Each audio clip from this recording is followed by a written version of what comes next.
so we've gone and opened up Excel. We're going to go create a new workbook. We can either click on blank workbook here or click on new and then choose a blank workbook or another tutorial example if we want to use a template. Once we're in Excel, we can go and edit that, but that's not what this video is about. We note here we got a file name, but we're unsaved. Book 1's not great.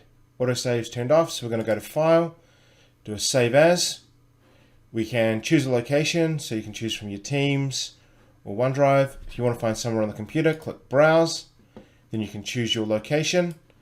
I'm going to save mine just to my desktop, and I'm just going to call this my first Excel workbook.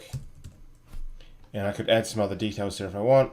Hit save, and that is now saved, and I can click down some options. I'm not backing up my desktop, so I don't have the ability to do version control. So I'm actually going to save this in a different location and make sure it's somewhere that is attached to one of my OneDrive folders. So I'm just going to make a file or folder called Excel Tutorials. Go into that, and I'm just going to save that file into that location. What you've noticed now is we can see our version history. We've got our location on OneDrive where it's saved. I can move it, but more importantly, our version history.